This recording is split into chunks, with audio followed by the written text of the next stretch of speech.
Hello and welcome to the Animation Kimmunication podcast, your source for discussion about animation, film, fandom, and more.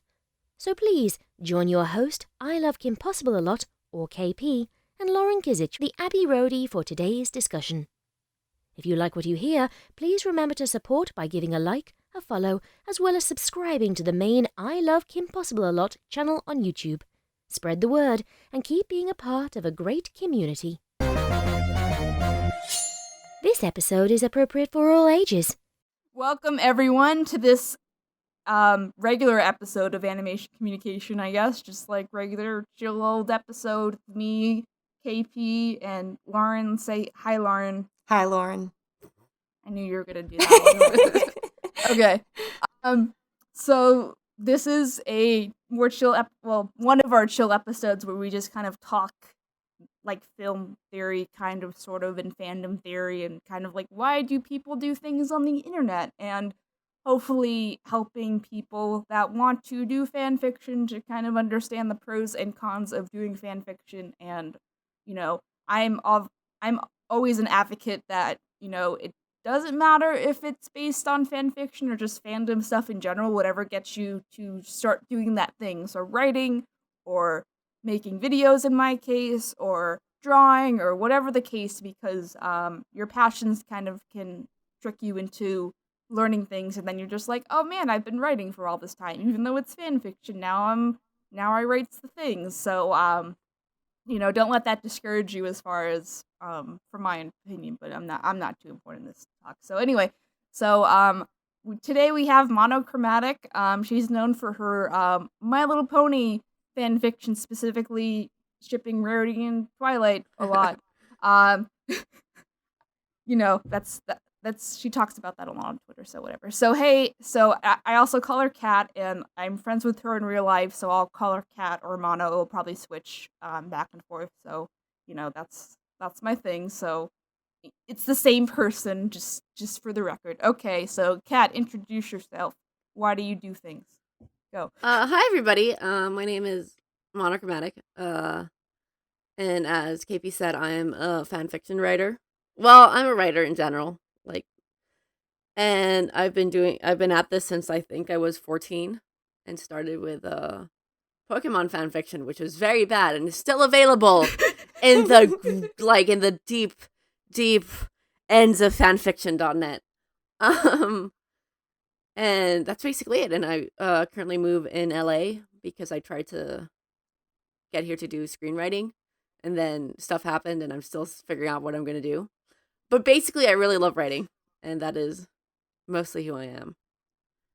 Yeah, that's the LA kind of thing. We move here, and then we're just like, oh shit, now what? So, like Lauren, I always give Lauren crap because she has the advantage of like growing up in California, and me and Kit had to move here from other places. So it's just like, well, I guess I'll just do this one thing until I break into the industry. Hopefully that happens eventually. But Yeah. It's fine because all my friends are here anyway. Whatever. Trying to think of a way. Do you want to talk about your Pokemon fanfiction as your first like intro to fanfiction, like why you originally started writing fanfiction, or you just want to do horse talk? No, I guess I could do that. Okay. Well, so basically, I think at the time when I started writing it as a kid, because I was very much into Pokemon and very much into shipping two characters, and I was very much upset, as I do, and I was very much upset that they weren't together. So who were the characters? Ash and Misty. Like, this is OG. And so I discovered fanfiction when I was about 10 to 14, and I was thinking, wow, these people are just writing their stories about these characters. I was like, oh, I could do that. So I started writing my fanfiction. I think at the time, I would write like 500 words and be like, wow, this is even longer than Hemingway, I bet. I wish probably Hemingway wishes he wrote as much as me. It was very bad. Like at the time, it was like, no, it was actually very bad. I was going to be like, no, at the time it was pretty good for my age, but it was pretty bad. It was pretty good considering I was English second language, so it could be worse. And then I kept on writing, and I moved to a lot of different fandoms, Futurama, Ace Attorney. I tried my hand at original fiction, and it's still something that I have and that I, poke at. And then eventually I found horse fandom, which forced me to grow up a lot, because I think there's something really interesting happening with the horse fandom, which we can get into later. But basically, it's just, you just do it and you write it. And I was very lucky to post online before cringe culture was a thing. because and I definitely honest, and I think this is something that has impacted a lot of young artists, because back then, nobody was making fun of my terrible writing. And I definitely nowadays I see how people, like, people starting out, if they're really, really bad at the beginning, they can be, there's all of those Twitter things that are like, oh, let's make fun of young artists, let's make fun of bad fan fiction. And I definitely think that can be super harmful for people starting out. Oh, yeah. And I was thinking about it, thinking, man, if that had happened to me when I was starting out, I might have not continued. That might have been like, actually been like, oh, I don't know if this is fun anymore. So I think it's good that I didn't get that, but basically that's how I started. And essentially, it's just, I really wanted to see stories, that I really wanted to know more about these characters, which is, I think, is essentially the reason anybody ever really ends up writing fan fiction. Yeah, you want to kind of explore the characters with your own lens a little bit. How did you start doing horse specifically? Like, because everyone's, for those who don't horse, there's it's died down a lot now, but there's this big subculture of, adults that like horse in My Little Pony, and the show's over now, and everyone else is just chilling, and, it's fine. But yeah, so Kat, how did you earn your hooves, I guess. There's my analogy. Earn my hooves? Jesus Christ. How did you get the hooves? How do you write with hooves? Oh my god, that was actually something really weird for me. Like just speaking of hooves, when I was first starting My Little Pony fanfiction, you have to like change everything. So, I would write, so she used her hands, and people would be like, no, you have to put hooves. And I was like, but that sounds so weird. And now the opposite has happened, which I've been writing for horse for so long, that I was writing a human thing and wrote hooves, and I was like, oh no, it's affected me.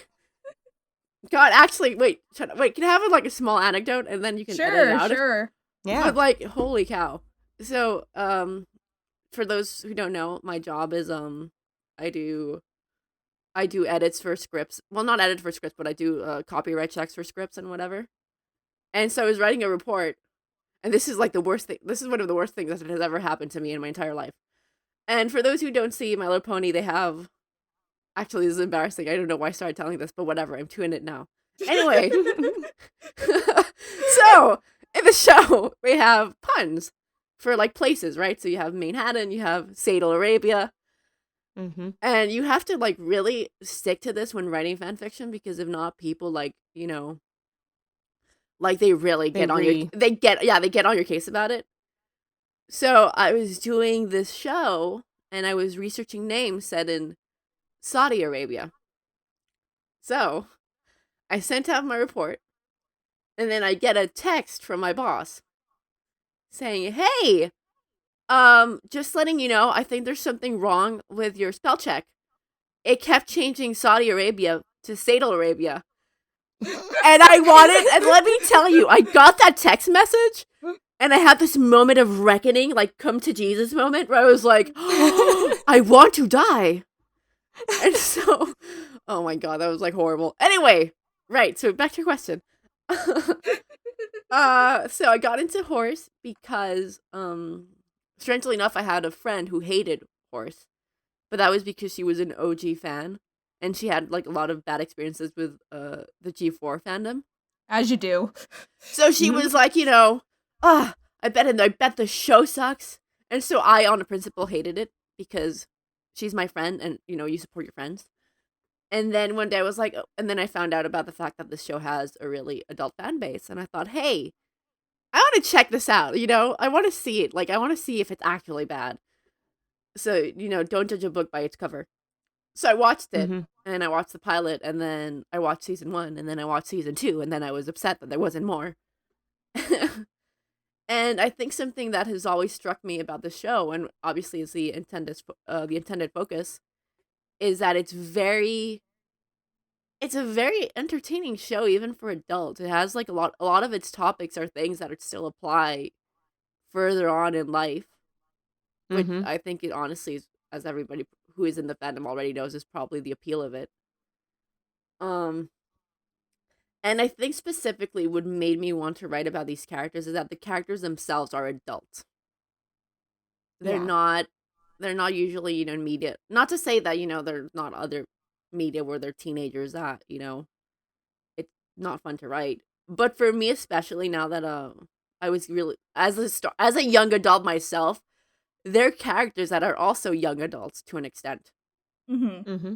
So, it felt like interesting exploring stories about them, exploring their dynamics.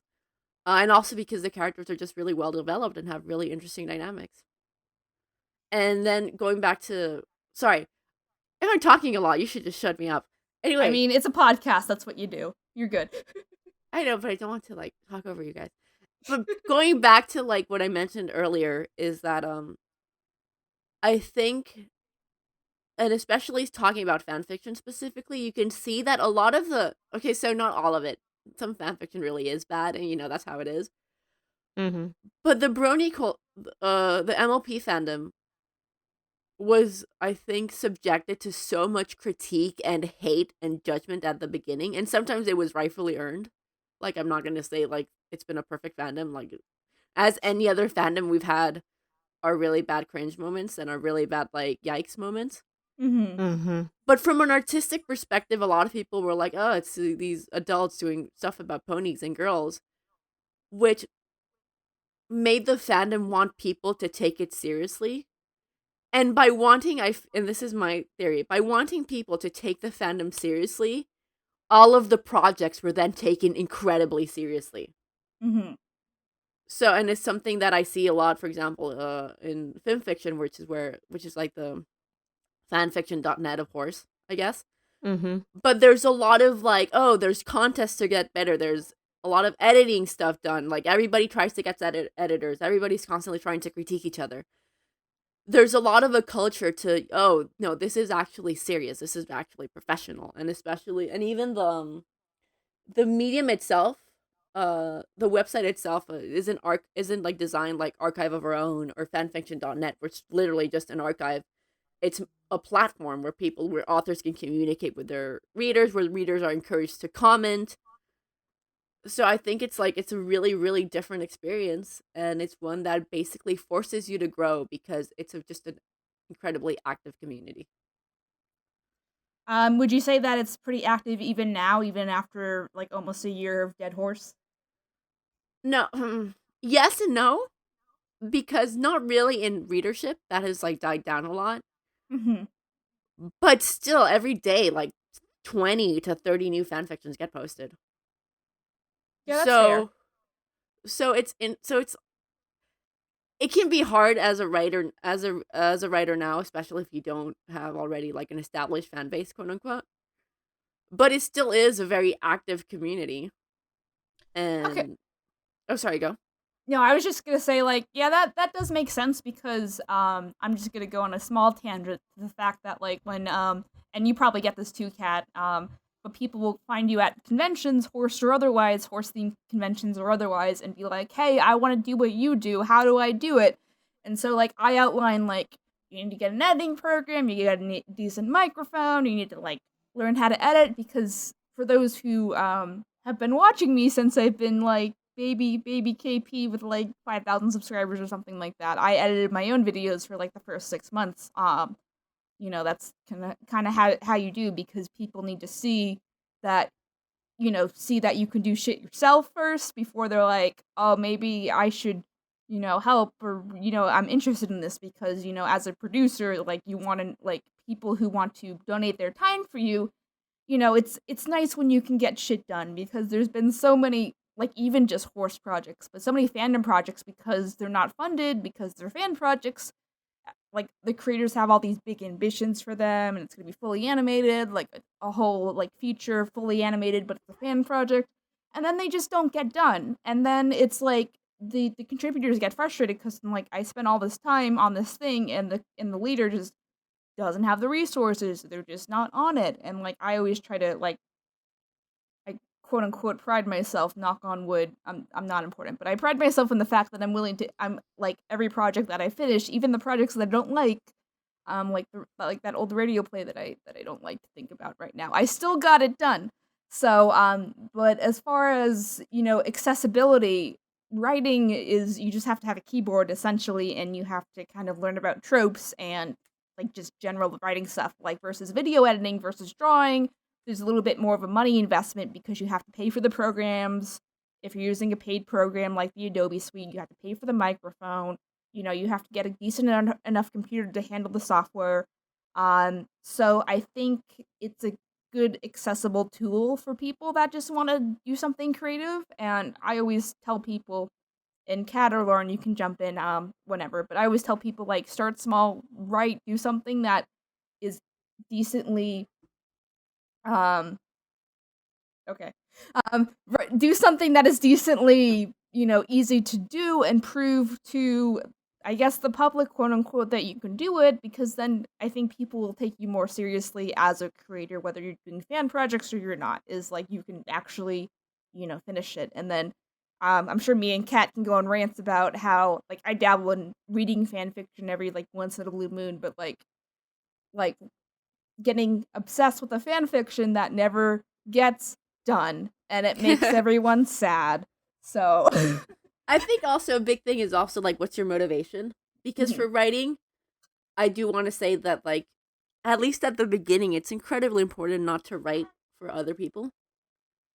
But that's always because that's always been how especially when I started writing, that was my motivation. It was like I don't care if anybody reads this. I'm going to do this because I want to do it. And it is interesting, like, eventually you have to decide, okay, am I doing this because it's a hobby? Which is absolutely fine, and some people are just like, yeah, I just want this to be my fun thing, and that is absolutely an escape. Sorry, that is absolutely great. I can't even talk. Anyway, that's good. But when's the line when you're like, oh, hey, actually, I want to do this professionally. And actually, I think this is something that I wanted to help me. And that's, I think, where fan fiction starts to be a complicated issue. Yeah. And I'll just kind of jump in and say, same thing with videos and YouTubers. There's even more of a sense because, in this day and age, like YouTubers are so accessible as far as just like having a big, wide audience, and if you can reach an audience, or you can find an angle and grow your audience that way. There's so many people and so many like kids, not like kids, like 15, 16-year-olds. Like I say kids as an old like 25-year-old or whatever, because we're all old farts. But anyway, they'll find like people like Kat and I at conventions. They'll be like, I want to do it because I want to be famous. I'm just like, no, you can't. Like that's such a just a it's just such a vain motivation. And same thing with my whole feeling of like, don't work for exposure. Like do it, like find another reason you're doing it, because if you don't reach those goals, if you don't get 1 million views, if you don't get some sort of commission or compensation as a side goal of doing what you're doing fan fiction wise or whatever wise, then you're gonna get really disappointed in yourself, and it's not really your fault if you don't know what you're doing. Yeah, and especially for fan fiction, I think, because making it, I feel like unless you were in the fandom when it's at its peak, or unless it's a very small fandom, in which case, actually would like, I've seen firsthand and actually experienced it myself how toxic the idea that, oh, I'm doing this for fame can be, or I'm doing this for popularity. And not to say, sometimes you have to do stuff like because you need more followers, and that's, it's fair. But it is like a balance you have to strike. Yeah. And I always kind of approach it like like, business, like having a business mind that serves the creativity as a backdrop. So like I'm trying to do a lot of collaborations right now to help with my analytics, to meet other YouTubers that are doing what I'm doing, because I basically have to reintroduce myself to people that are just consuming animation critique and criticism and original projects and that kind of thing, which is fine.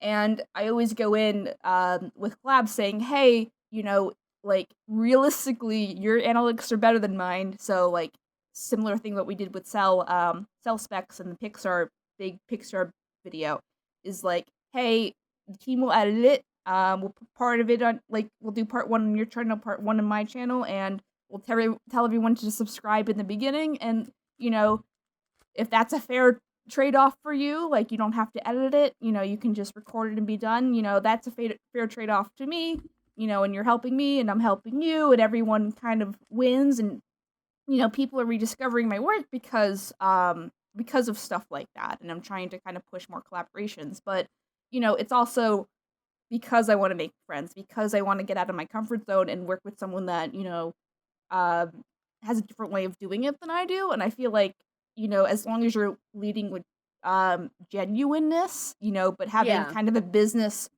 mind as far as business hive mind as far as how it goes, and like I think that's kind of the best way to do it, and just kind of being honest with the other person, because I think a lot of my fear, and like a lot of people's fear, is taking advantage of someone else, like whether they're pre-reading, whether they're, whatever the market is. And you have to kind of just be direct and outline those boundaries and saying like, hey, is this fair to you? Like, let me know if there's something else we can do. I just want to make sure that you're getting something out of this too, like, and you have to trust the other person to be honest with you, essentially, because, at the end of the day, if they're not telling you something that they feel, if they don't feel comfortable with themselves to do that, then that's kind of not your fault.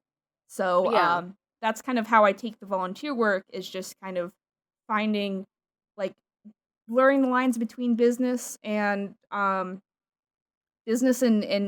by, like doing, like, I make money at conventions now, and I get booked for, like, but it's all like my own, like, artwork, my own commissions that I'm selling at conventions, and anything I'm kind of going on a rant, and Kat, I'll get back to you in a second, I promise. But but if there's any posters that I've had at conventions, I'll pay my team members and saying, hey, once this starts making money, I'll just pay you for the artwork because I'm making money on this too. And, like, kind of finding that balance. And I'm, to the disdain of, like, everyone I've ever known being like, why don't you monetize? I'm just like, because I, like, at the end of the day, this is about the creative process, and I'm afraid monetization will overcomplicate that to the point where it's not a good outlet for me. And, it gets complicated. But, I'm kind of slowly, like, finding the middle ground between making it a business and also kind of having, a supportive team environment where people just want to contribute to a larger whole, which I think is really, really good. God bless. Yeah. Okay. Anyone else want to jump into that point before we get back to talking more about fan fiction? Well, yeah, it's like, when I think about the early days of putting in, well, at least to me, early days were like, back in the day, I used to write like Beatles fan fiction and stuff. Yeah, as if that was a surprise to anybody. But it was like, did you ship some of the Beatles with each other? No, I didn't write that. I just wrote like what if situations. Oh, I just got your username. Oh my god. Okay. Yeah. Sorry, that's right. She can be taught. But yeah, it was just like writing stories about different adventures and them meeting different people, different characters and stuff like that. It was really more or less that. But with it was kind of like to Kat's point of this is no longer like this is more cringe culture days rather than it was in the early days. Like when I was writing that stuff, it was like 2008, I think 2008, 2009 when I was writing that kind of stuff. And I can look back on it and be like, oh, that was bad. but at least I did You it, should work and out. I did have like because that community was we were small but supportive in Yeah. that we were just like delving into like writing what ifs about historical people. But it was but yeah, but in the end we all did it because we wanted to. It wasn't because we were looking for any gain out of it. We really just had stories we wanted to tell. And so yeah, it is all a matter of finding that balance between making it a business and making it, when you get down to that point, making it a business versus protecting the creative process. And it's just, yeah, I love seeing where a lot of fandoms go with their stuff, because I appreciate seeing the creative stuff that comes out of there. uh and yeah, I know this sounds like a little bit rambly here, but No, it's not. I mean, you have a point. I think honestly, like seeing the passion that some fans have is just so like it's like by being passionate, you make other people passionate. Mhm. Yeah. And you make other people feel comfortable about being passionate too, which I Exactly. think is a thing. Especially when they go into like when they share ideas that you're like, shoot, I never would have thought of it like that. And then it's Mhm. like, even if it's an idea where you're like, I don't really run with this, but it's I can't help but be attracted to the passion behind it. Like I can tell that thought and care was put into this. So it was like, yeah. So it's that kind of stuff where, you know, uh, that's why there were so many there was at one point and it's kind of like a dormant fandom right now, but it was when the Beatles and Pokemon at one point had had a fused fandom. Oh my uh god. and and it was like it kind of was one of those things that exploded as like a little mini fandom, and grew really like white hot, and then it just like and then it like kind of like fizzled out. Mhm. But it was like the Beatlemon. If you look up, there's plenty of artwork out there. And the thing is, there were a lot of fan fictions there too. And there were so many people from both fandoms that weren't sure what to make of the whole thing to begin with. But then they're like, you know what?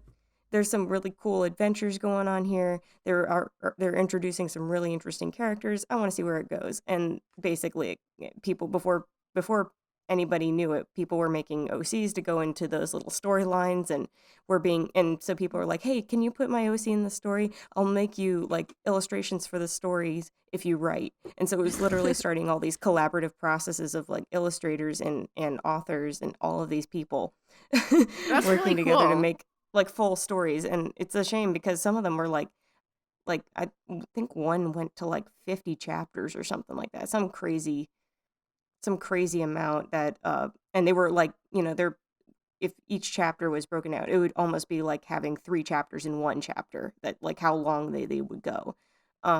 And I think some of the authors like pulled off of DeviantArt, so you can't find them anymore. But but yeah, I just like I love the collaborative process of all these things and sharing these different kinds of ideas. Because it's that's creative. Some of the ideas are good and some of the ideas aren't so good, but you can't help but love the passion behind it. Yeah, Mhm. there was I remember one time I was having a conversation with a friend who just quickly going back to fanfiction. Mhm. Unfortunately, because it is a social media, it can create a pretty toxic culture of like, oh, I'm not as popular as so and so, or I'm not et cetera, et cetera. But Mhm. I was talking with a friend who was like really feeling, oh, it's just I'm having a hard time writing and I don't know what was my point? Wait, I know my point. I don't know how to word it. Sorry, I'm a good writer. Anyway, so basically, and so I remember telling them that like one of the things that I keep in mind was like you like your goal as a writer, at least for me, is I want to write like that one person who has only 10 readers and it's at chapter 200 of their half a million long whatever AU, and every chapter for their 10 readers, they're like, "Hey guys, here's the new chapter. I'm so excited." Like that's the Mhm. person you should strive to be. Like that person who's like you have to be excited about your work because by being excited about it, other people will. Mhm. Mhm. So, It's like going back to that point of like, don't do it for the popularity. Do it because you want to do it. Don't feel like you're going into it to get fame out of it, popularity. upvotes, whatever you're using to like post your work. Or kudos or anything like that. It's like if you get it, if it's like if you build it with passion, it's almost like the if you build it, they will come kind of thing. Yeah. Where as long as you do it and you love that you do it, then the people will be gravitating towards your passion for it. So and the right people will come for that. So yeah, it's just a matter of trying it. But yeah, it's so unfortunate when there's so many toxic pockets of internet culture that stifle that creativity. Yeah. And Exactly, and especially towards fan fiction, there's an entire stigma. Although that would be like another topic. But yeah, it's unfortunate, especially when it can be such a great teacher, as KP was saying, like with editing and stuff. And I remember when I was in college, and I was just starting out in the MLP fandom, I had a friend who was very, very stoutly against like, oh, no, fanfiction is bad, it's not original, like, etc., etc., etc. And she was and we were both writers, and she was, I only do original stuff only. And I was like, okay. I hate people like that. And well, the thing is, like, nowadays, like, I kept posting my fanfiction, and she posted her stuff online. And the reality is, like, she only got, like, 20, 30 views.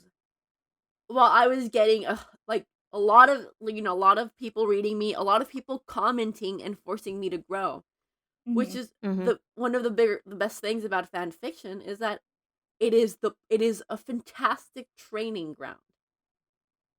And especially for like if you want to get into the industry of animation and like screenwriting, it literally, like, to an extent you could say that every episode of a show is fan fiction of the pilot. Like it is legitimately. And even in the industry, you have these thing called spec scripts. And a spec script is literally they go to you like, okay, write an episode of this show. And what is that? That's fan fiction. But like it's script form.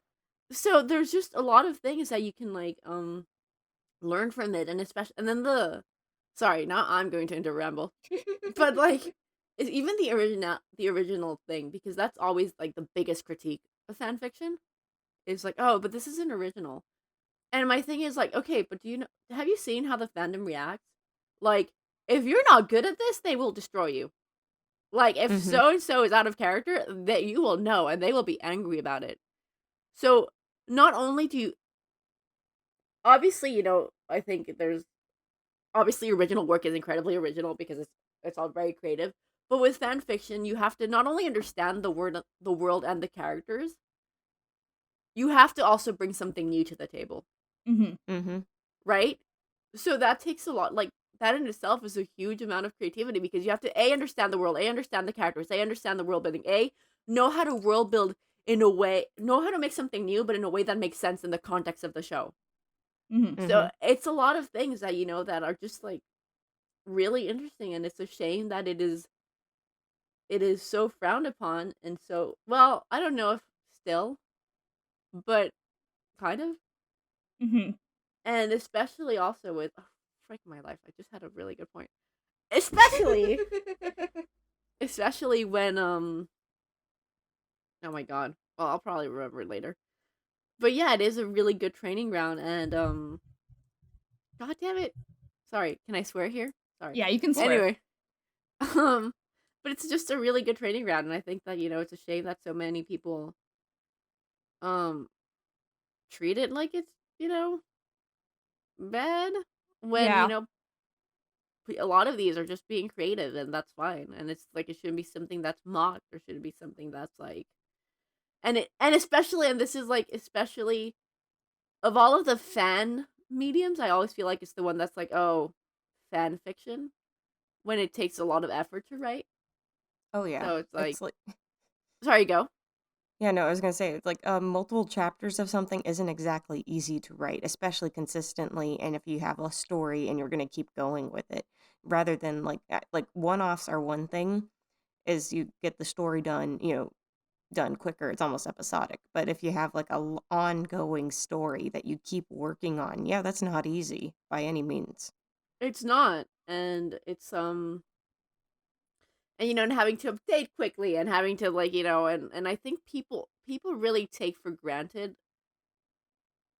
Yeah, basically they take it for, as they do like a lot of art, like mediums like fan art and everything, they take for granted that this is hard. And Mm-hmm. these people are the majority are doing it for free. They could just not do it and you wouldn't get this content, but they're doing it. And oh wait, okay, I remember my point. And also a fascinating thing about fan fiction that I love is that it is not restricted. Mm-hmm.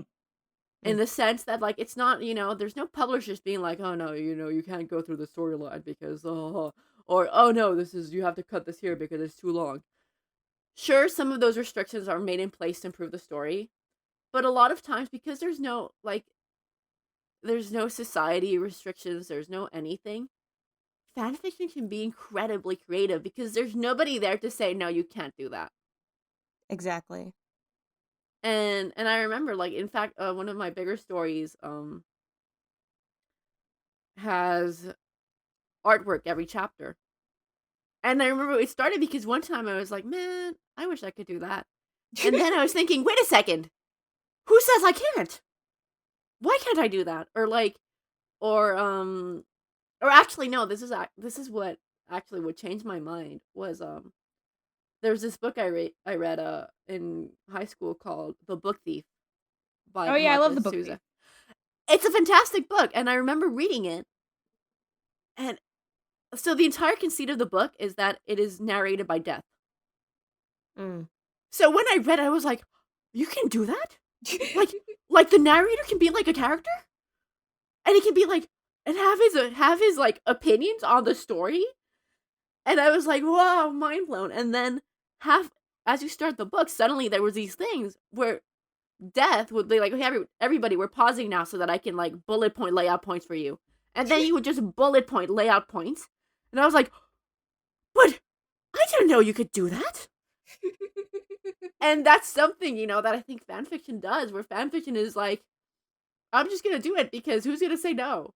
My publisher? I don't have a publisher. So I just think that's, I don't know.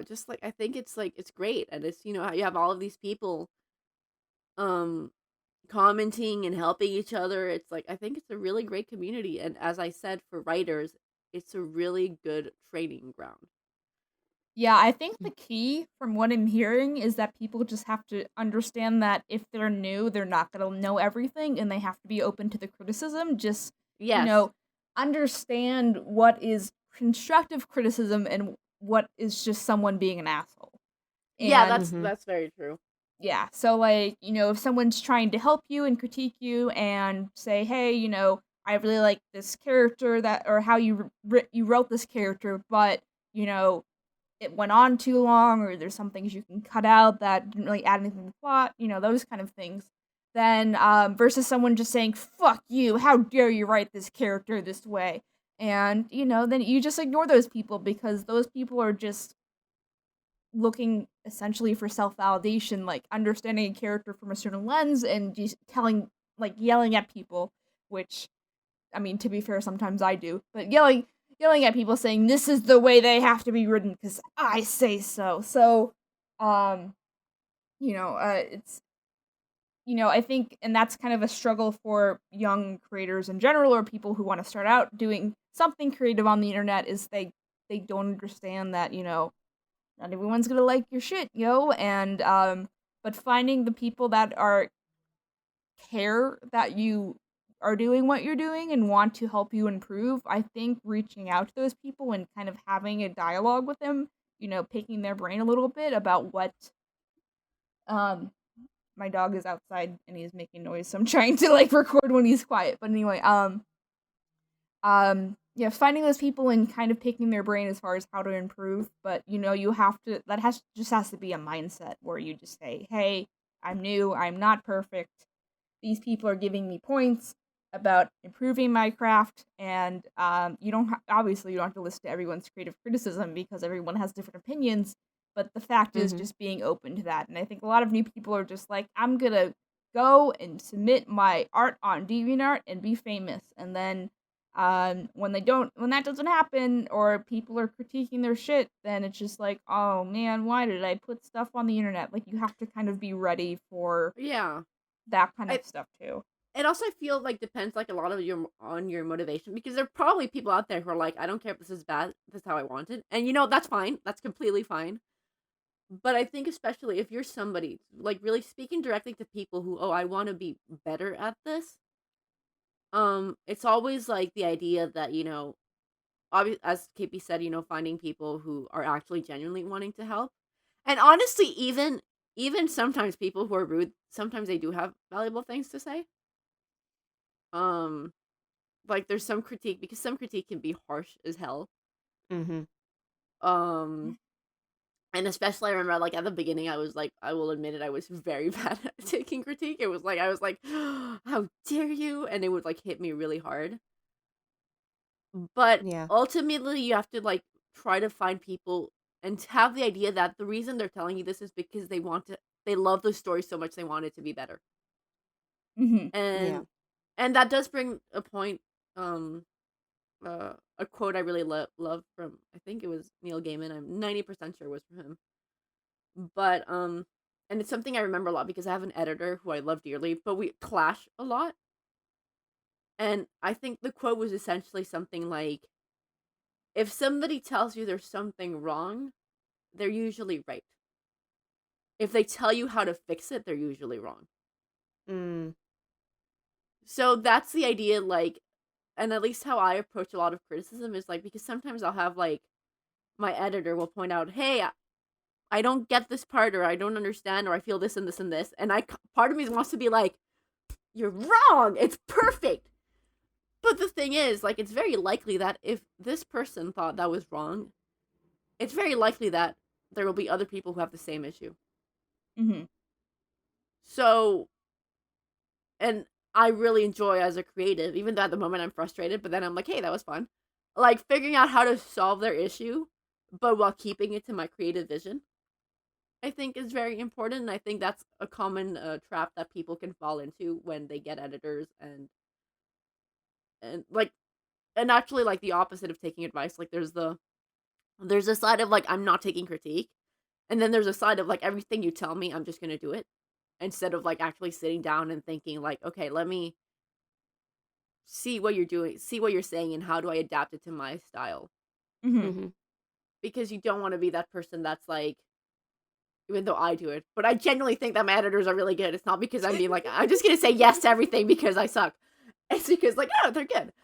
But you don't want to be somebody who you lose your style because you're trying to be something else, be someone else, because you fully you believe that the editor is an editor, so clearly he must be right. Mm. I'm totally not projecting here. But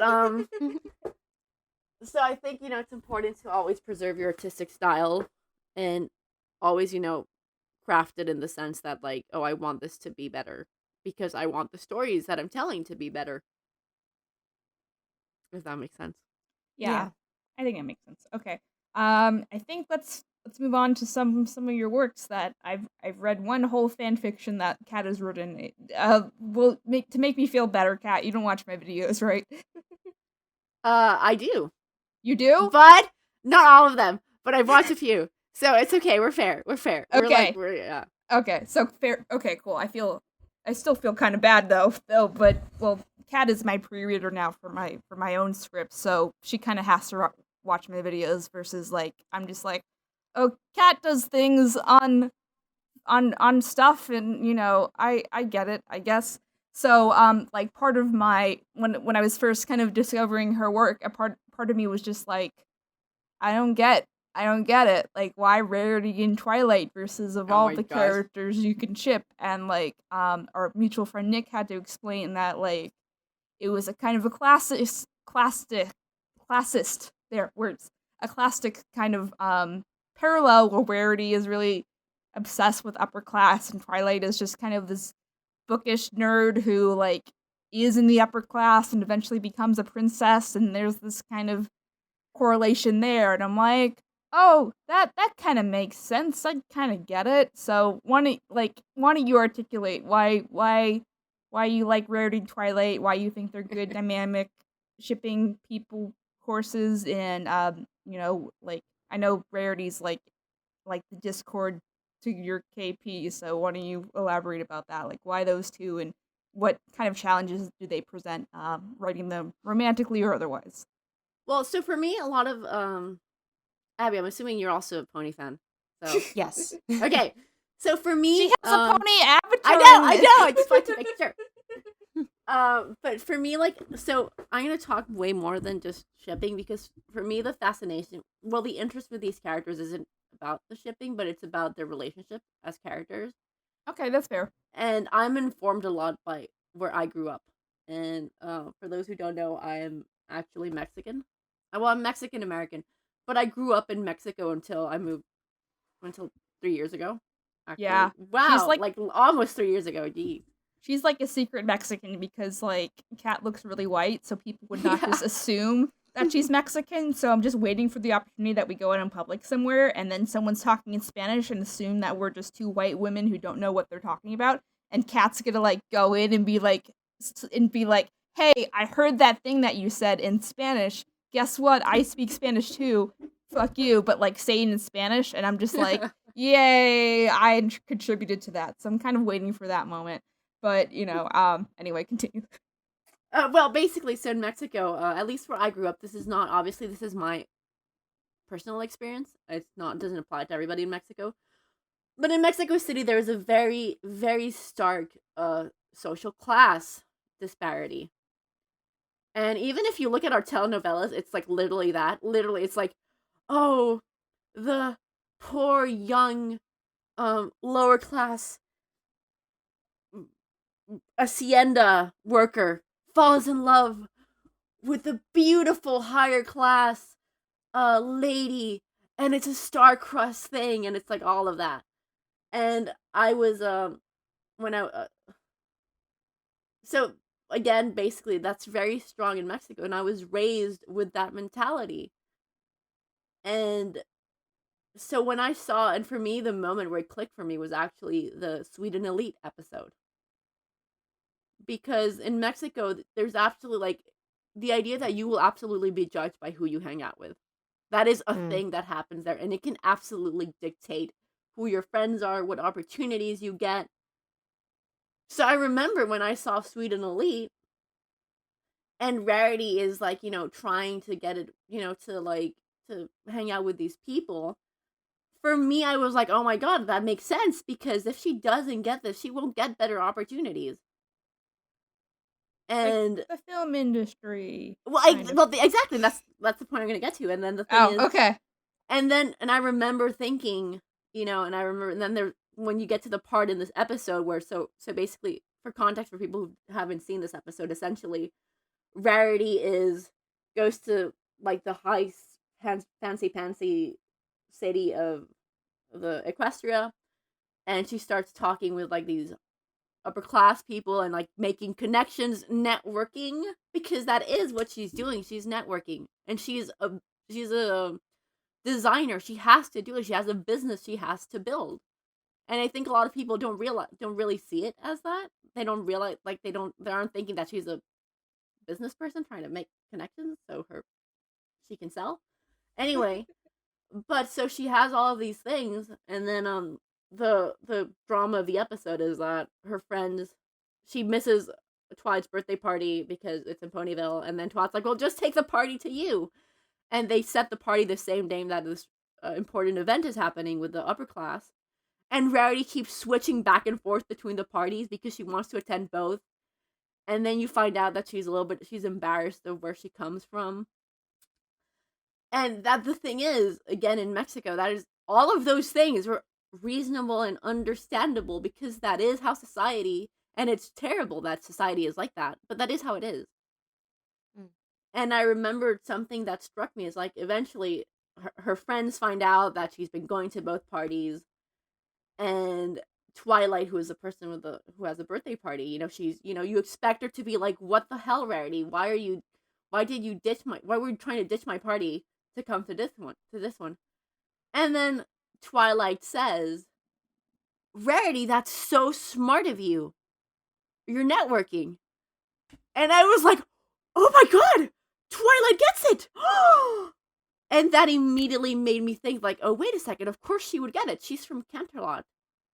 And I realized that it's very interesting that Twilight is somebody who is from that world, but doesn't really fit in. And Rarity is somebody who isn't from that world, but understands it perfectly.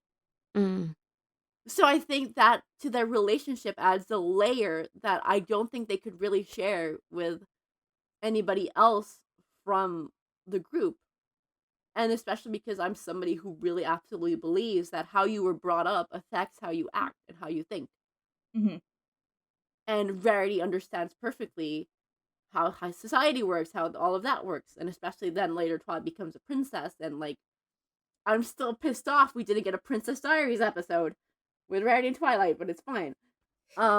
We had 9 seasons, damn it. And Yeah. we didn't get it. No, you know what's the worst part is apparently, like, when everything was leaked and some plot synopses were leaked, they had an idea for it and they just never did it, so I was even more mad. Yeah, but oh, sorry, go. I said, you know, I might, like, there might be another guest that, potentially is a show writer, so, I think it'd be interesting to have the both of you, because he's, you can probably guess who it is by my tweets, but I'll just keep it on the DL, because, you know, I haven't approached this person yet, but, he's talked about before how, you know, like, in earlier seasons, all the writers were assigned scripts, and, like, you know, the showrunner, which would be either Megan McCarthy or Emma Larson, depending on the season, and or Nicole DeBlock. I always like mispronounce her name, but depending who the head writer for the season is, would like do the important like season opener and closer episodes and stuff like that. But he would talk about how, you know, at first, like, the writers got to choose what episodes they were assigned based on, like, you know, the premises, and so the writers were kind of excited about, you know, writing their episode because they had, you know, some stake in like what happened and like had preferences writing the characters and that kind of thing. But like near the 9th season, people just got assigned shit, and I think that made the quality of like each individual episode kind of not as good sometimes, not all the time, but sometimes, because like, you know, if the writer is just kind of like, oh, I have to write this stupid episode where, like, Applejack learns the same thing she learned, like, 3 seasons ago or whatever, something repetitive, something, you know, that talks down to the audience because of its simplicity, you know, it's going to turn out exactly how you think it's going to turn out, where us as the audience are just like, okay, that was stupid, and the writer's just like, well, gotta get paid,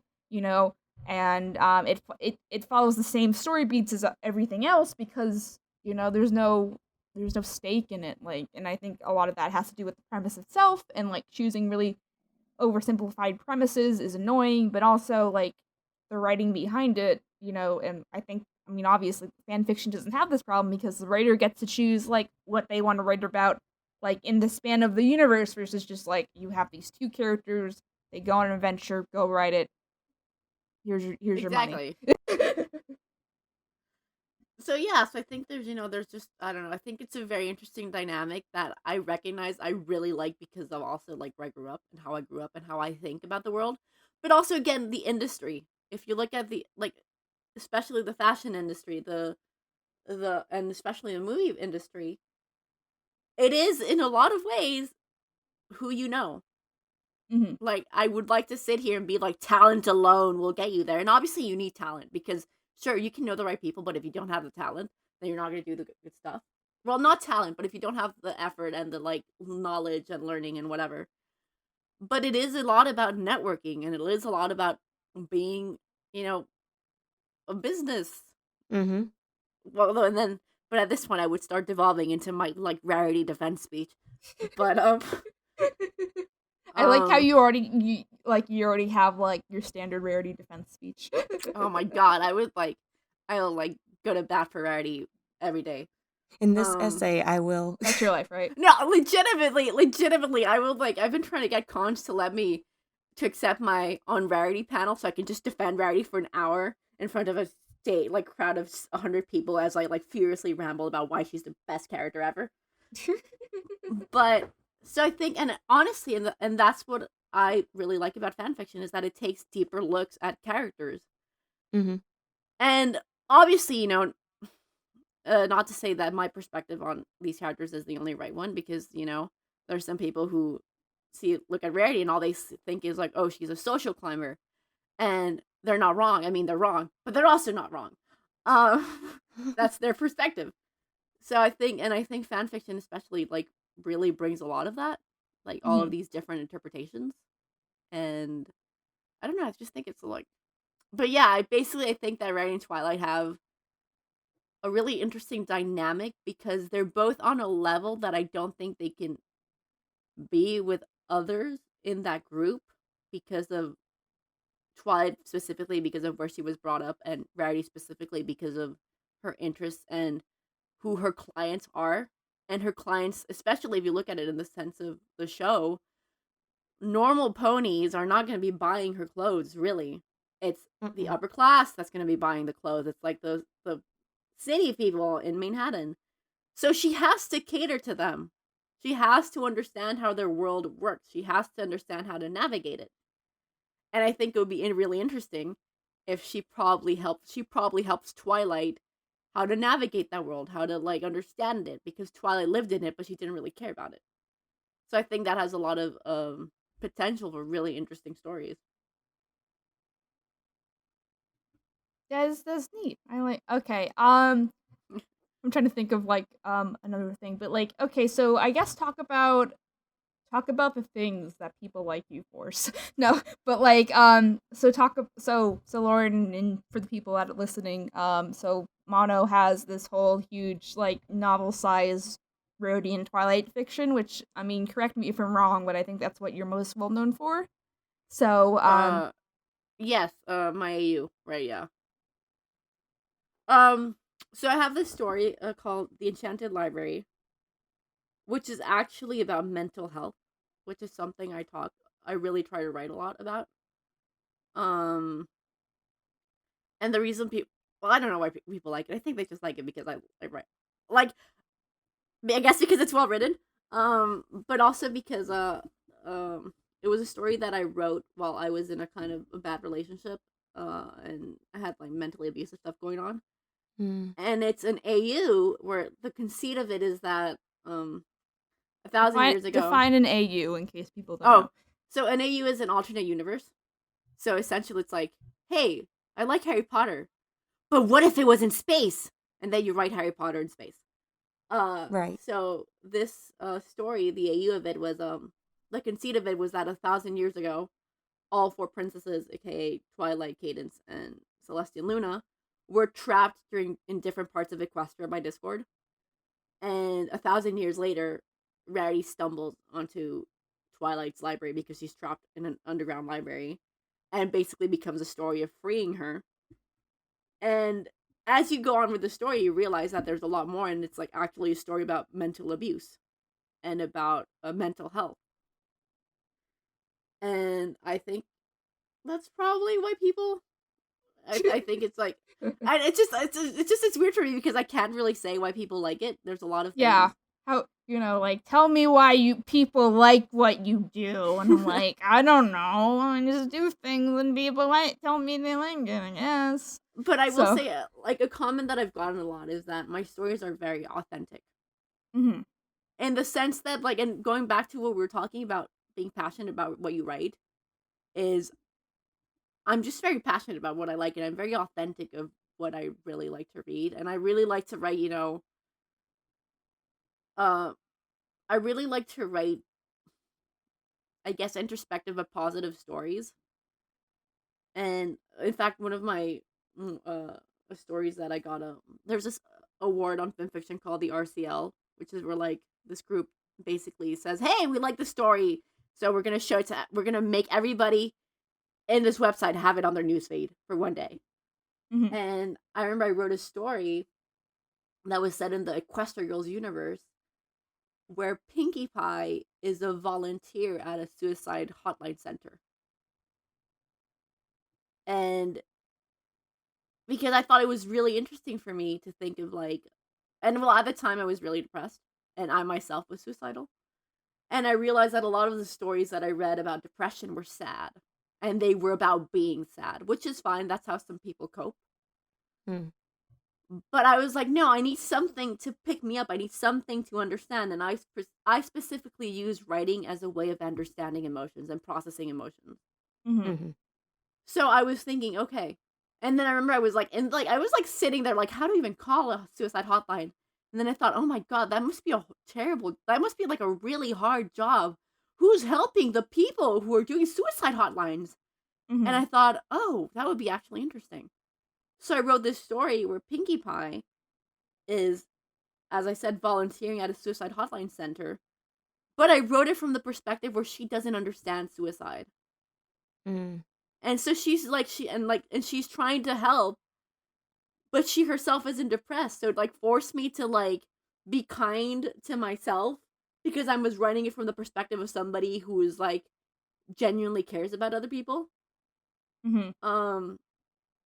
And I think, so basically a lot of my stories talk about those things and devolve into those subjects, right? So like, for example, my story about the Enchanted Library, at the end of it is like there's this huge moment where a character who like is the victim of mental abuse is like completely overcome by it, and the fact that she gets over it, and obviously by the end of the story she sort of like overcomes it. And I remember I got a comment from somebody saying, hey, I went through a very horrible mental abusive relationship, and this story was really hard to read, but thank you, because it helped me cope and it helped me Mm. process it.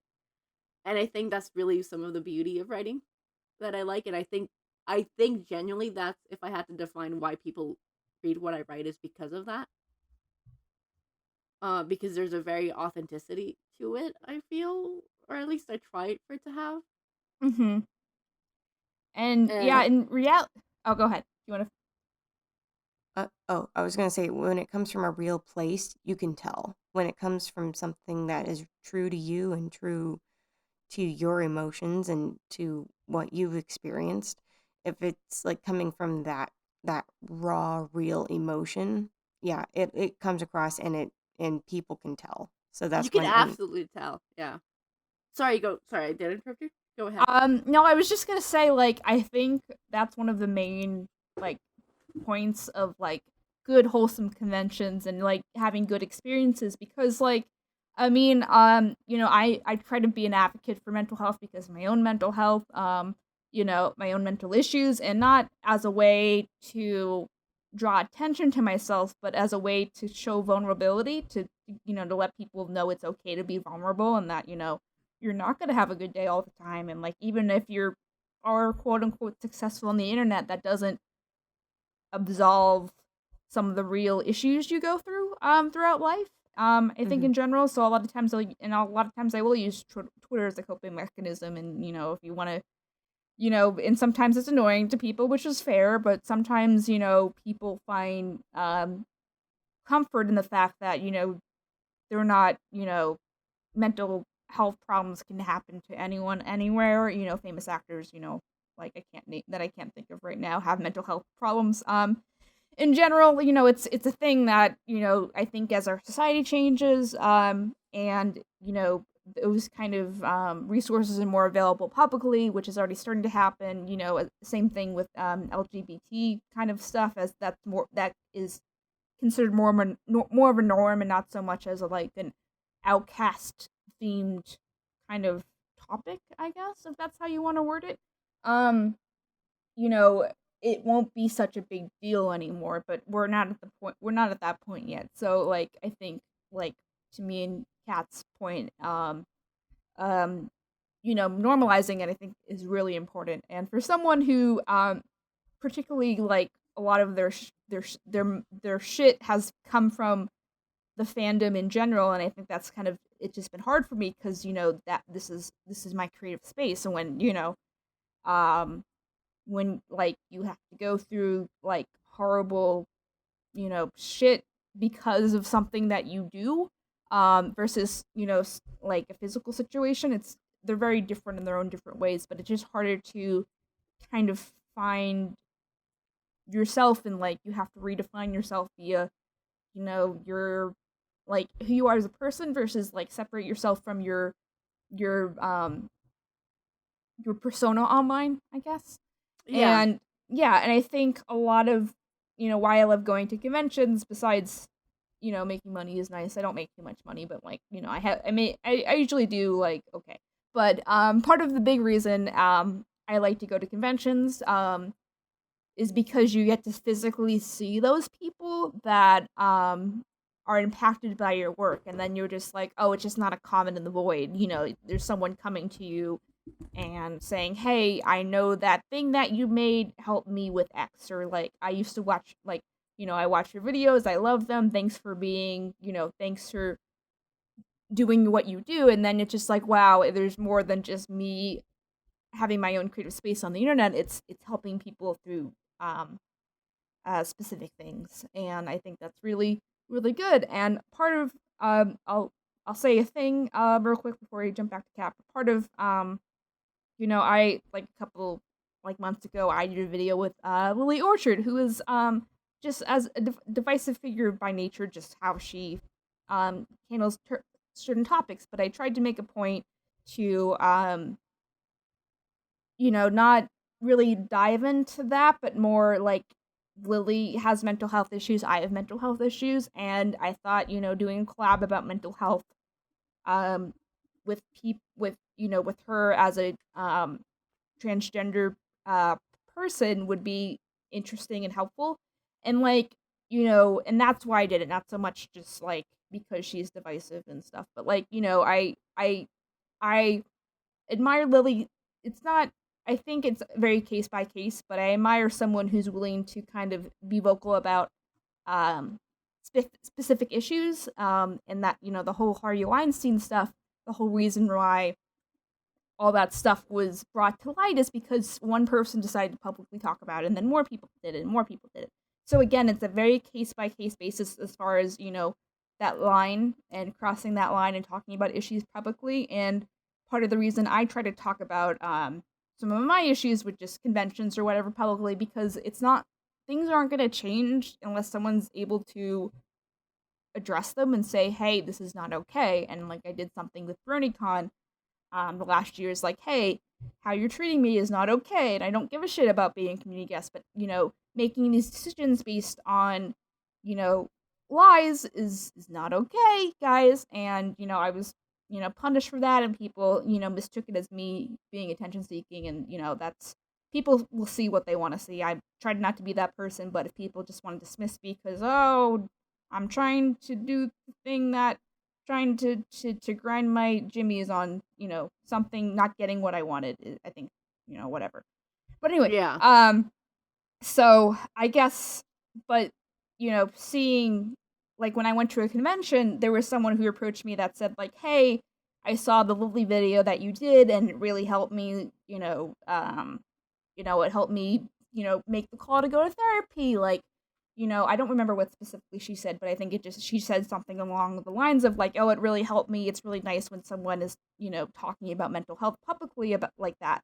And, you know, that's why I did it. And like all the comments are filled with, you know, comments like, oh, this video finally made me go to therapy. Oh, this video, like, you know, made me understand more about mental health. Oh, this video, I can, it, like, even if I'm not going through something like this, then I can try to understand maybe my friend or my partner or someone who is going through stuff like that, and try to emote with them that way. And, you know, that's like why I did the video. And, you know, like, you know, again, I was punished a little bit because just from the fact that I made a video with Lily, but I stand by my decision to do so because I think it helped more people than, you know, I think, no, okay, I'm going to re-say that. I think it helped more people, and it helped a lot of people from what I could tell, and to the point where someone is commenting to me to my face saying like, hey, that video really helped me. You know, that's the point. That's the goal. And I think it's a really big responsibility for us as creators to, you know, be open about that stuff, because I think, you know, Carrie Fisher was this way before she passed. rest in peace, the queen. But she was very vocal about her what was it? Not her borderline. It was her bipolar disorder. And her vulnerability as a person. And I think, like, knowing that, people go through all this shit, and not everyone gets to be as successful consistently like Will Smith, and that kind of stuff is like normalizes and helps people cope. And like we just did a conversation like last recorded episode where we talk about how people look to superheroes to see their vulnerabilities as a coping mechanism. And I think with great power comes great responsibility, so I think that is really important. So it is definitely, especially because you have an audience and you are spreading a narrative. Whatever you say, like, people will take a point out of it. And I think that's especially something that writers don't really think about, but like, people will take something out of what you're writing. Mm-hmm. So what is the message that you want to leave people with? Mm-hmm. And, although on the other hand, sorry, who was gonna say something? Oh no, I was just gonna like agree with you, but yeah, keep on going. Oh no, just that. But and then there's also people who are like, oh well, I don't, which is also fair. Like, I don't care what people take out of my story. Then that's fine. Mm-hmm. But I think it's just also like being a creative is a very personal thing. So you have other motivations. Mm-hmm. But I personally am trying to be very careful of what I'm saying and what I'm spreading out there, especially because I know some people like really take to heart my stories. So what is the message that I want to leave them with? And it's something that I think about a lot. Mm-hmm. And then just to go back to like writing about from what Lauren was saying about your own perspectives, I think it's always really important. And this is where I feel some people struggle, is how to adapt it. And especially when you're writing fan fiction, you can't like, oh, this terrible thing happened to me. Let me have this exact same thing happen to this character. Like, you have to figure out how to adapt it in a way that makes sense for the character, but is also still speaking about the problem. Because I remember sometime I had an experience with somebody where they wrote a story that happened to them, but they modified the characters to fit their story instead of modifying the story to fit their characters. Mm-hmm. So that's, I think, something that for writing, if you're ever going to write stories like that, you have to really think about and consider. Mm-hmm. Because obviously every character is very different, and every character will react to things in a very different way than I did. Like even the story that I wrote about emotional abuse, characters react to it in different ways than I would, right? Right. And wow, this is like a huge tangent, but this actually reminds me of one of my favorite stories about characterization, which is when I was so a few years ago I studied in France for 6 months, and I was staying in London with with one of my mom's friends, because she had like a house, and so she had a little room and I could stay there. And I was staying on the 3rd floor, which had 2 rooms, and the other room was shared by this Texan woman who was very, very conscious about how she looked, very like fashionista, whatever. And I remember that when you went up the stairs to this apartment, to the where our rooms were, there was a small little piano, and I play the piano. So every time I went up there, I would always look at the piano and play a song, right? Mm-hmm. And then I remember one time, we were all having dinner downstairs. So it was the Texan woman, me, my mom's friend, and then her husband. And then the husband said to me and to the Texan woman, "Hey, what do you think about the fish?" And the both of us were like, "The what?" And he's like, "The fish.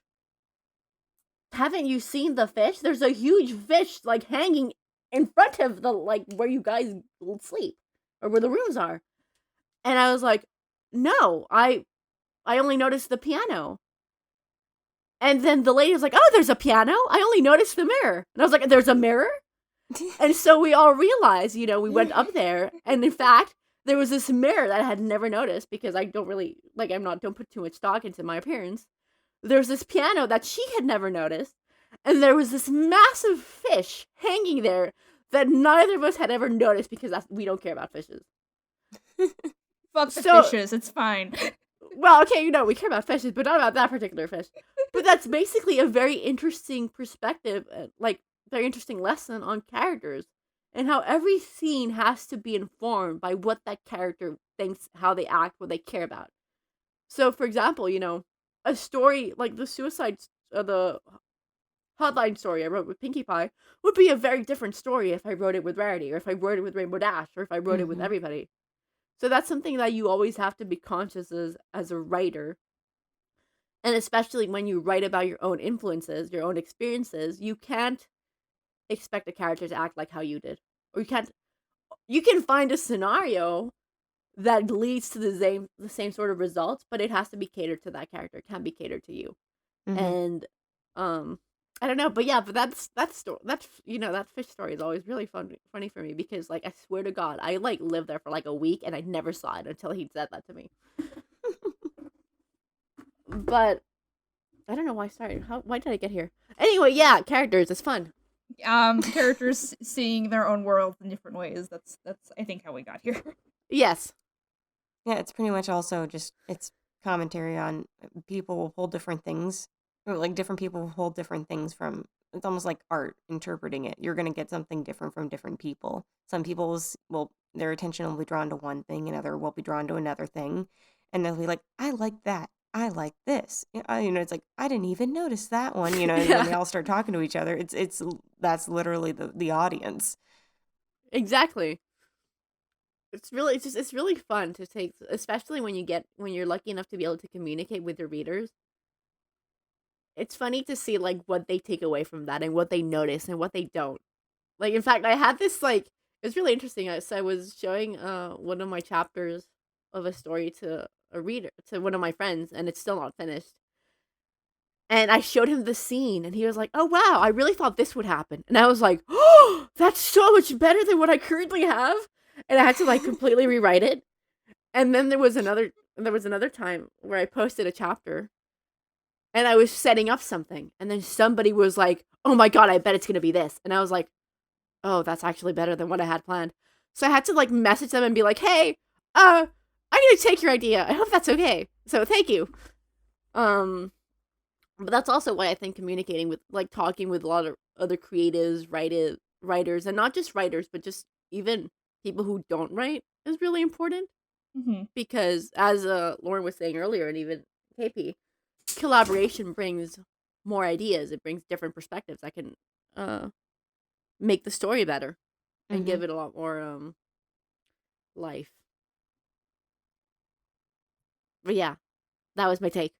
Yeah, and I mean that's kind of why I'm excited about the future of the main content in general, because I was gonna approach Kat to be my pre-writer before she came to me and she's just like, "Hey, I want to do something that's contributing to things outside my little cat zone." And I'm like, "Oh, well, I was gonna ask you to be a pre-writer because everyone talks about how amazing your writing is, and I need someone to critique me because my writing is not the best sometimes." And it's also just trying to push the content to the next level, and the majority of the scripts I write myself, and people will leave me edits, but they're mostly edits as far as grammar, which doesn't really matter if I spell a word wrong, if I say it correctly and it's edited correctly, that stuff doesn't really matter as much, but I want someone to challenge my points and make them stronger, because I think that will help more people relate to the videos and have collaboration is the main source of how the channel is kind of hopefully getting back on track. Please subscribe to the main channel, but comment, subscribe, tell your friends, but also making those points about fiction that I want to make, and my big goal by the end of the year is to make this really big Lion King video, because I adore The Lion King. It's one of my top movies, and Lauren's top movies too, I think, is fair to say. Yep. So Lauren has Lion King OCs. And I want to kind of break down, like, the history of the franchise in general and not just, like, focus on the live action movie, because everyone doesn't like the live action movie. It's very obvious, why the live action movie doesn't work, but, I think there's been big problems with, like, the handling of the franchise in general, even before that. And part of, like, reaching that scope of people and, like, advocating for things like artistic merit, advocating for, like, less popular films, like, I really want to see a day and age where Treasure Planet is, like, somewhat respected a little bit more than it is as a Disney property, and because of the branding Disney is doing lately, and because of the nostalgic kids, the nostalgic millennials that are growing up and saying, "Hey, I want this Darkwing Duck comic. Hey, I want to see these characters from the Disney afternoon back in the forefront somehow," and that influenced a lot of how the new DuckTales was made. That influenced we were talking about the Disney Arena app that just came before the podcast started, where they have characters like Demona from Gargoyles, and they have characters from Chippendale Rescue Rangers, and they have characters from the Black Cauldron of all things. So I think,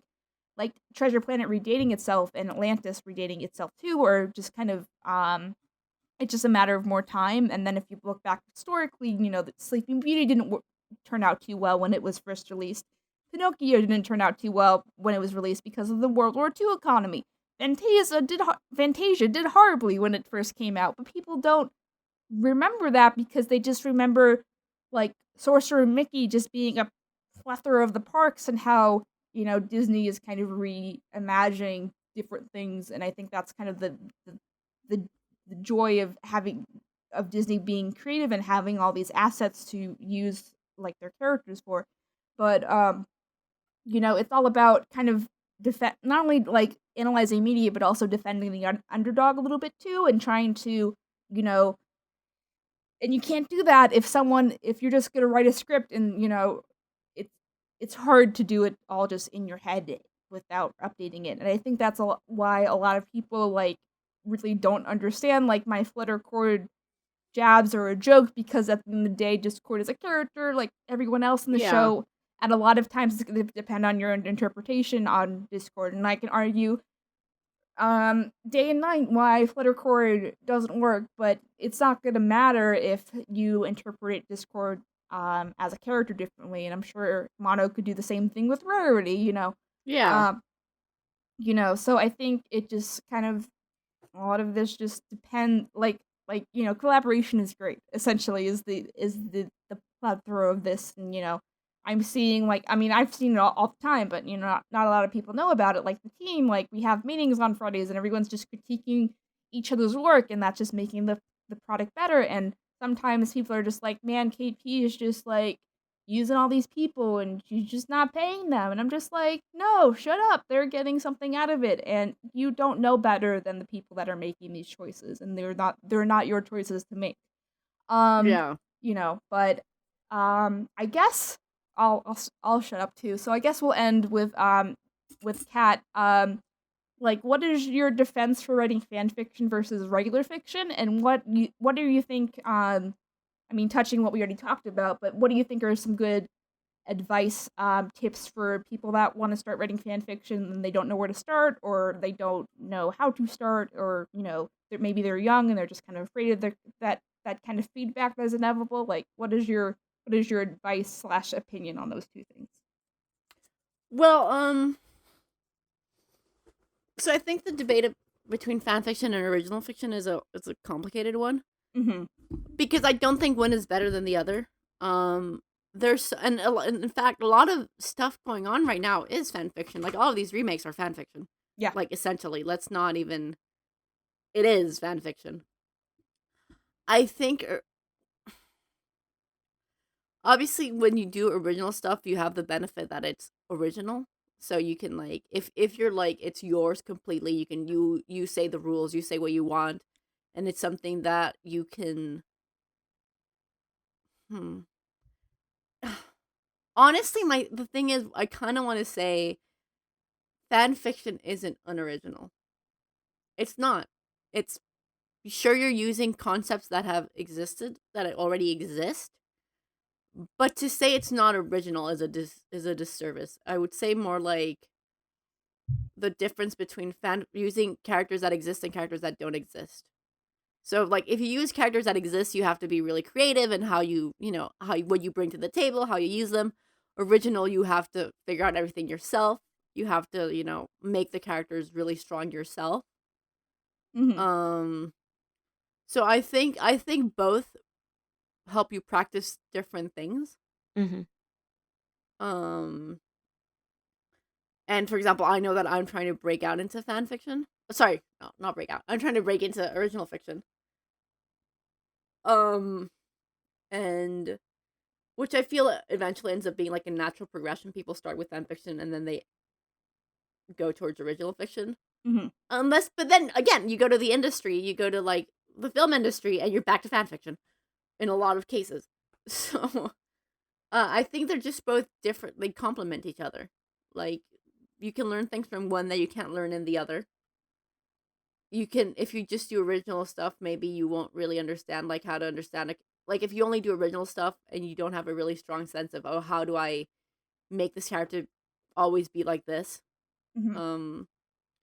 That's like, that wasn't really eloquently phrased, but you get me. That Yeah, you really won't get that.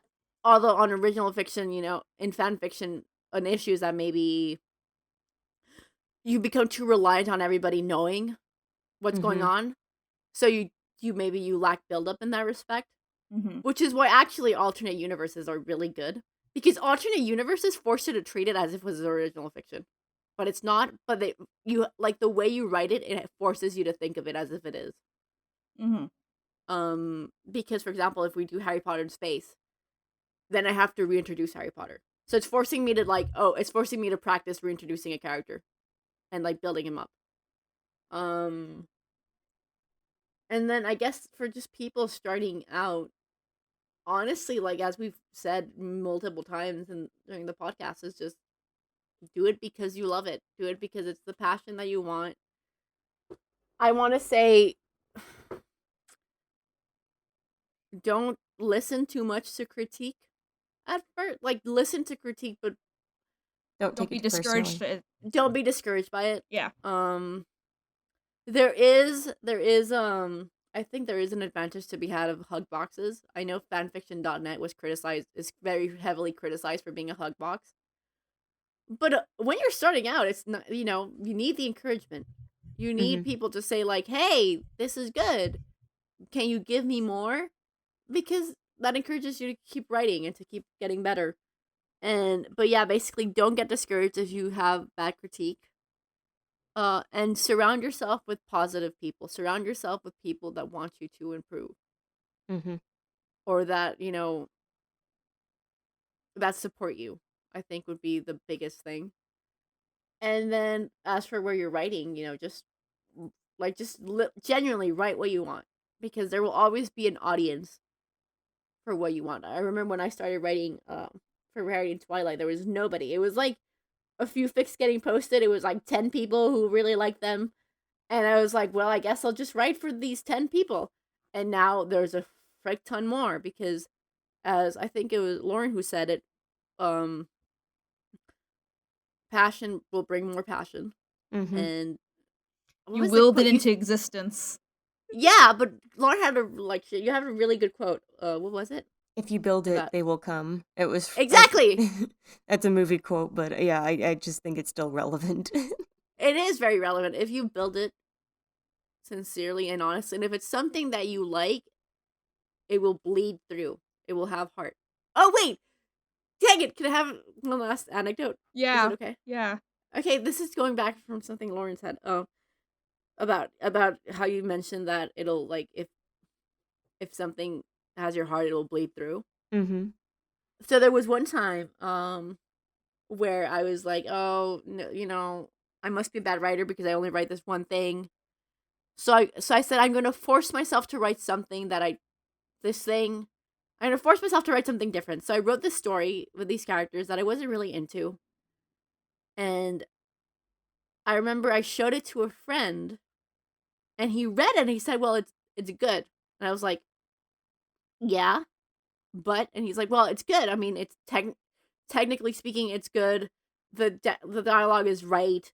It's a good story. And I was like, okay, there's a but here. What's the but? And he says, well, this isn't you.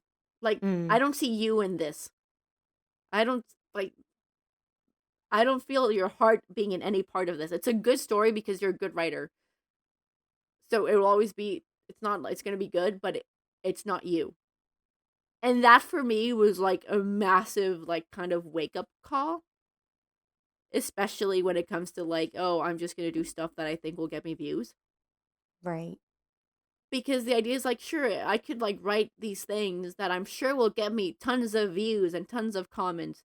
But is that really what I want to be spending my time on? Is that, like, I'd rather be known for I'd rather have less followers, but for something I love, than have a bajillion for something I don't feel passionate about. Mm-hmm. I agree. So I think definitely that would be my, like, if you're starting out with fanfiction, then, you know, just try to understand the characters. Or honestly, even if you don't really get them, as long as you have an interesting interpretation that is sort of them, but it's interesting, then, you know, just go wild. Like, honestly, just write. And don't be free, and again, don't get discouraged, and get editors. and if your editors are nice, and obviously you're doing this for free, but always appreciate your editors because they put up with you, and you should always love them. And and yeah, I'm honestly, there's sometimes where I'm still shocked on the phone, Mom. Okay, anyway, continue. There's sometimes I'm shocked that my editors put up with me. Because, like, they'll be like, yeah, this scene is wrong, and I'll be, like, whine at them for 50 hours because I don't want to rewrite. And yet they're still there helping me, so God bless the editors. They really, like, they help you put the things where the things should be. Yeah, and you can focus on the part that you're good at as far as the content making. Like, I always kind of explain it when people are like, why do you have a team of people? Do you need a team of people to help you make this content that, like, I would not assume there would be a team of people behind unless, like, you look at the big projects that I'm doing? And I'm just like, yes, because I can streamline my creative process, and I can just worry about writing, and I can worry about recording my audio, and then I could doing the creative directing, and then everything else is just, like, you know, and I can write, like, I can do things like write multiple scripts and give those to multiple people, and then they're all being done at the same time. Like, that's just, like, something I couldn't do by myself. So it's just, like, it also comes down to, like, having other people just helps make the creative process easier because, you know, you can kind of focus on the things, like, that you can only do. Like, I can only be KP. I'm, like, you know, someone could write my script, I guess, for sure, but no one could, like, do my audio for me, obviously. I mean, you know, we can have Lauren pretend to be me one day and just, like, try to, like, auto-tune her to be, like, my voice or, you know, whatever. But, you know, it makes it easier for me because then I can focus on the grander picture, and that's kind of something I've learned about myself through all this is that, you know, I'm a big picture kind of person, and so, like, one of the things that scares me about being in a studio, if I ever get there, is I can't be big picture because you have to, like, work your way up to do that. But, like, on the internet, I can just do whatever the hell I want, and I can, you know, direct my own projects if I find people that are willing to put up with my shit. So, you know, I think people have to look at it that way too. Like, same thing with convention staff. Like, one person can't physically do a convention, but, you know, by having different departments that focus on different things, there can be a greater whole to the end product than just one person doing something by themselves. So Right. So yeah, basically just be grateful of the people helping you, and also be kind with yourself. Yeah, you know, you're not going to be perfect. You're still not going to be perfect, but, you know, learning how to take criticism and seeking out criticism, because some people might not know you exist, but so, like, finding, like, the Discord servers that are about, you know, the specific thing you're doing, and, you know, actively saying, hey, you know, I'm doing this thing, and, like, finishing things too will also is, like, your number one your number one point to give yourself credibility so people can like, know that you're starting what you're finished, because it's hard to, again, invest in something that you're not sure is going to get finished. Yeah. So I think those are the very baby steps, and then you get on to the bigger steps as far as like, and obviously reading other people's fiction and learning from that is also super important. Yeah. Mm-hmm. I think we're good. I think this is a good point to end on. So, Kat, you wanna plug yourself? Like, where can people find your stuff if they so seek it? They can find me on fanfiction. Just Google Monochromatic and fanfiction. That's where I post most of my stories. And I also recently opened a Twitter. Though I don't know if I would recommend following me there unless you really want to like listen to me talk about my rare toy stories all the time. So be ready for that. They're really funny. I make hilarious tweets, but just be ready for that. And also, and also me talking hysterically about Donald Duck and why I have thoughts on the new DuckTales. Okay, yeah, maybe we'll have a new episode about that of like the history of Donald Duck, and then Kat just talking about an hour and just like, let me tell you about the duck.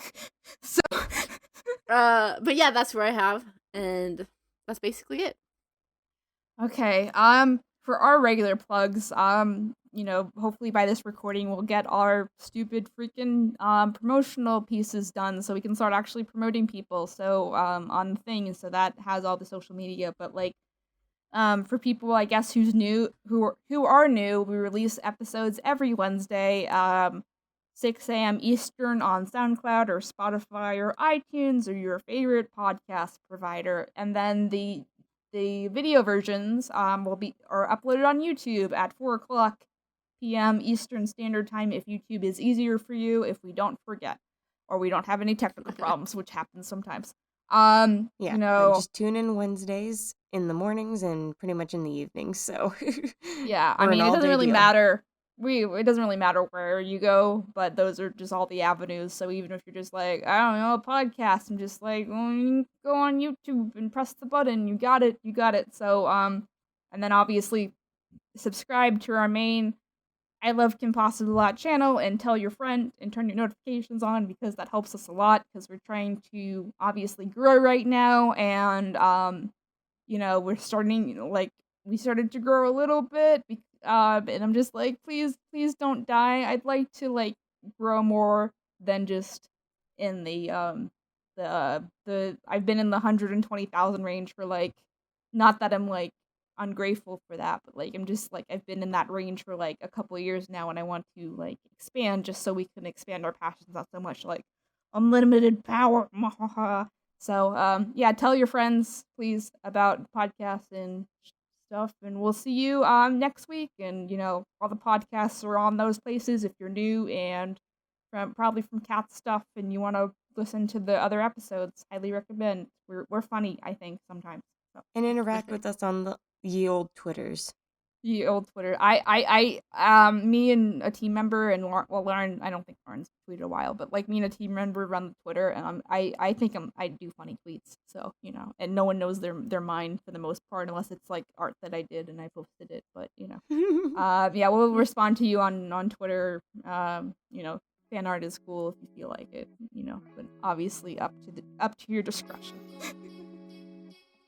And well, thank you guys for having me. I really appreciate it. Thank you for joining us, Kat. Yeah, this was good. I think we had some good creative discussion. So, anyway, bye everyone. I guess we'll see you next week. Please come back. We don't bite. Bye. Bye, everybody. Thank you so much for listening to Animation Kimmunication on YouTube, Spotify, or your favorite podcast provider. We are really hoping this show makes a difference in how people view animation and media, as well as giving and providing advice for people all over the world who like or want to join the animation or media industry. If you liked what you heard, please remember to subscribe and rate those 5 stars, as well as tell your friends. Don't forget to subscribe to our main YouTube channel, I Love Kim Possible a Lot, and turn those notifications on. My name is Scribbler, and you have been listening to Animation Kimmunication.